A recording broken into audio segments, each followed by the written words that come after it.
নমস্কার বন্ধুরা, জয়াট আনন্দ শিল্পে আপনাদের স্বাগত। কেমন আছেন সবাই? আশা করি সবাই খুব ভালো আছেন। বন্ধুরা, ইতিমধ্যে বেশ কতগুলি শোক সংবাদ আমাদেরকে সত্যিই খুব বিচলিত করছে। তার মধ্যে অন্যতম যে সংবাদ সেটি হলো সমুদ্রে ডুবে মৃত্যু। আমরা তো দেখলামই যে বিখ্যাত নায়কের করুণ পরিণতি। সেই ঘটনার রেশ কাটতে না কাটতেই কিন্তু আবারও এক ডাক্তার দম্পতির এরকমভাবে মৃত্যু, যা কিন্তু সত্যিই আমাদের মনকে বিচলিত করছে। একদিকে যেমন দুর্ঘটনা কখনো বলে আসে না এটাও ঠিক, তেমনি আমাদের সচেতনতাও কিন্তু অনেকটাই দরকার। তাহলে অনেক দুর্ঘটনাকে কিন্তু আমরা এড়াতে পারবো। তাই না বন্ধুরা? তাহলে চলুন আজকে জেনে নেব আমরা চোরাবালি সম্পর্কে। চোরাবালি কি এবং এর ফলে কিভাবে আমাদের বিপদ হয়? বন্ধুরা, চোরাবালি কি তা বুঝতে হলে আমাদেরকে পদার্থের ধর্ম সম্পর্কে জানতে হবে। আমরা তো জানি যে পদার্থ ৩ রকমের হয়: গ্যাসীয়, তরল এবং কঠিন। এখন এই অবস্থাগুলো সম্পর্কে আমাদের একটু বুঝতে হবে। প্রথমে আসি গ্যাসীয়। গ্যাসীয় হচ্ছে সবথেকে হালকা এবং এর কোনো আকার ও আয়তন নেই। আর এর মধ্যে যে অণুগুলো, অর্থাৎ আমরা তো জানি যে পদার্থ সবসময় অণু পরমাণু নিয়ে গঠিত। তাই এদের মধ্যেকার অণুগুলো কিন্তু পরস্পরের সঙ্গে সেইভাবে আকর্ষিত অবস্থায় থাকে না। অর্থাৎ এদের মধ্যে যে সম্পর্ক অণুগুলোর মধ্যে সেটা অনেকটাই কম। মানে যে যার নিজের মতো থাকতে ভালোবাসে। ফলে কি হয়, এটা অনেকটাই হালকা এবং বেশি জায়গা জুড়ে অবস্থান করে গ্যাস। এরপর তরল পদার্থ যেমন জল, দুধ প্রভৃতি। এর নির্দিষ্ট আয়তন তো আছে, কিন্তু কোনো আকার নেই। আপনি যেই পাত্রের মধ্যে রাখবেন সেই পাত্রের মতোই দেখতে লাগবে। এটা হয় কেন? নির্দিষ্ট আকার থাকে না বলেই। এবার কঠিন বস্তু। কঠিন বস্তু একদম সলিড, শক্ত এবং নিজস্ব আকারও রয়েছে এবং ওজনও বেশি। এর ফলে কি হয়? তাকে কোনো পাত্রে রাখলে কিন্তু সে নিজের আকারেই থাকে। তার আকার কিন্তু পরিবর্তিত হয় না। করতে গেলে অনেক তাপ বা চাপে তাকে গলিয়ে ফেলে করতে হয়। তো এর ফলে কি হয়? কঠিন বস্তুর মধ্যে ঘনত্বও বেশি, তার যে কাঠিন্য সেটাও বেশি থাকে সাধারণত। কিছু, কিছু ক্ষেত্রে ব্যতিক্রম তো থাকেই। তো যাই হোক, এই যে মাটি, তা তো একটি কঠিন বস্তু। মাটির উপর আমরা দাঁড়াতে পারি।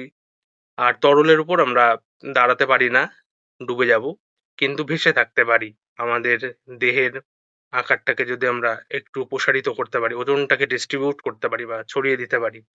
আর গ্যাসীয়তা তো আমরা পারবো না এটা। সে যাই হোক। এখন এই যে কঠিন বস্তু, তা কতক্ষণ কঠিন থাকবে? যতক্ষণ তার অণুগুলোর মধ্যে পরস্পরের যে সম্পর্ক বা আকর্ষণ করে রাখার ক্ষমতা, তা দৃঢ় ও মজবুত থাকবে। যতটা দৃঢ় থাকবে তার কাঠিন্য ততটা থাকবে কঠিন বস্তুর। এবার এই মাটির ক্ষেত্রে কিছু, কিছু সময় একটা বৈশিষ্ট্য দেখা যায়। তলা থেকে জলের প্রচণ্ড চাপ বা আরো বিভিন্ন কারণে মাটির মধ্যে কণাগুলো ভাঙতে থাকে। আর চোরাবালির কথা আমরা বলছি। চোরাবালি কিন্তু এমনিতে কঠিন বস্তু, যেখানটায় থাকে আরকি সমুদ্র সৈকতে। কিন্তু কি হয়, যখন তলা থেকে জল আসে জোয়ারের টানে, ধীরে, ধীরে তার মধ্যের অণুগুলোর মধ্যে ক্ষমতা কমে যায়, আকর্ষণ ক্ষমতা। ফলে তা কিন্তু তরলের মতো কাজ করে। এমনি দেখে বোঝা যাবে না। অর্থাৎ তরল আর কঠিনের মাঝামাঝি একটা সান্দ্র অবস্থায় থাকে। যখনই তার উপর চাপ পড়বে, তা কিন্তু তরলের মতো আচরণ করবে। এমনিতে দেখে মনে হবে কঠিন বস্তু। তো এর উপর যদি আমরা পৌঁছাই, আমাদের দেহের যে চাপ, তার ফলে কিন্তু তা তরলের মতো আচরণ করে এবং আমাদেরকে ভিতরের দিকে ডুবিয়ে দিতে বাধ্য করে। এ হচ্ছে চোরাবালি, যেটি কুইকস্যান্ড, অর্থাৎ তার মধ্যে অণুগুলির মধ্যে আকর্ষণ ক্ষমতা খুবই কম। বোঝা গেল? তো এই কারণেই কিন্তু কুইকস্যান্ড বিপজ্জনক। এর মধ্যে আপনি যত বেশি লাফালাফি বা ছোটাছুটি করবেন, তত কিন্তু এটি আরো তাড়াতাড়ি আপনাকে ডোবাতে সক্ষম হবে। তো এখন আমাদের করণীয় কি? প্রথমত চোরাবালির থেকে আমাদের সাবধান থাকতে হবে। কি করে বুঝবো কোথায় চোরাবালি আছে? এটা তো আমাদের পক্ষে বোঝা সম্ভব না।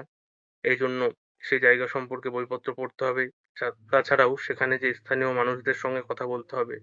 আর একান্তই যদি চোরাবালিতে কখনো পড়ে যান, একটু স্থির থাকার চেষ্টা করতে হবে এবং দেহের ওজনটা অনুভূমিক আকারে নিয়ে আসতে হবে। অর্থাৎ দেহটাকে আমরা যখন সাঁতার কাটি সেইরকম পশ্চারে নিয়ে যাওয়ার চেষ্টা করতে হবে যতটা সম্ভব হয়। এবং খুব ধীরে, ধীরে মুভমেন্টটাকে করতে হবে। আর সঙ্গে কোনো ভারী বস্তু থাকলে তাকে দূরে ফেলে দিতে হবে। কারণ ভারী বস্তুর জন্য আপনার প্রেশারটা আরো নিচের দিকে যাবে আরকি। নিম্নমুখী প্রেসার পড়বে। এর ফলে ডুবে যাওয়ার ক্ষমতাটা আরো ত্বরান্বিত হবে। তাই এই ডুবে যাওয়ার হাত থেকে বাঁচার জন্য অবশ্যই আপনার যে চাপ তাকে ছড়িয়ে দিতে হবে এবং ওজনটাকেও। তো এই হচ্ছে চোরাবালি। চোরাবালির হাত থেকে কিন্তু বাঁচাও যায় এবং এর থেকে যতটা সম্ভব দূরে থাকতে হবে। কেননা এই চোরাবালিতে প্রতি বছরই মানুষের মৃত্যু হয়। অনেক দুর্ঘটনা আমরা দেখি। সবসময় যে সমুদ্র উপকূলে হয় এমনটা নয়। নদীগর্ভেও কিন্তু অনেকে তলিয়ে যায় নদীর জলে। তো এইসব ক্ষেত্রে সতর্ক থাকতে হবে। আর সবাই ভালো থাকুন, সুস্থ থাকুন, সাবধানে থাকুন। ধন্যবাদ আজকের পর্বটি শেষ পর্যন্ত দেখার জন্য। দেখা হচ্ছে আগামী পর্বে। ততক্ষণের জন্য